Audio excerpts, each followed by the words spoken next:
இங்க அந்த மாதிரி உங்களுக்கு நினைவு இருக்கும் 800ன்னு ஒரு திரைப்படம், முத்தையா முரளிதரனுடைய வாழ்க்கை வரலாற்று திரைப்படம். அந்த மாதிரி ஒரு திரைப்படத்துல நடிக்கிறதுக்கு விஜய் சேதுபதி தயாரானாரு. ஓகே நான் நடிக்கிறேன். பிறகு நாம எல்லாம் சேர்ந்து தமிழர்கள் வந்து அதுல உடன்பாடு இல்லைன்னு சொன்னதுனால விஜய் சேதுபதி வேற வழி இல்லாம பின்வாங்கிட்டாரு. ஆனா அது போன்ற ஒரு திரைப்படங்கள்ல ஒரு பெரிய நடிகர் நடிக்கலாம்னு முடிவு எடுக்கிறாரு.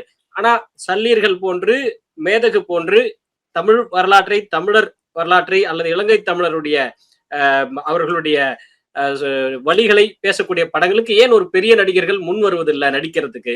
இன்னைக்கு திராவிடம் சிந்தனை சார்ந்து நடிக்கிற ஒரு படத்துல சிவகார்த்திகேயன் நடிச்சிருக்காரு, பராசக்தி, அந்த படம் வருது. ஆனா தமிழ் சார்ந்து நடிக்கிறதுக்கு ஏன் பெருநடிகள் முன் வர மாட்டேங்கிறாங்க நினைக்கிறேன்.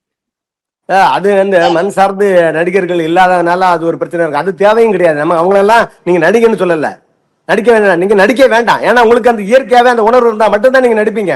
இப்ப இந்தியில இருக்கிற நடிகர்லாம் நடிக்கிறாங்கன்னா அவங்களுக்கு உண்மையாவே அந்த அந்த மண் சார்ந்த வரலாறு மேல ஒரு பற்றுதல் இருக்கும். அந்த அந்த மண் சார்ந்து நடிக்கிறாங்க. ஒன்றும் இல்லை, மகாபாரதமும் சரி, ராமாயணமும் அதெல்லாம் பெரிய பெரிய ஹீரோ நடிக்கிறாங்க.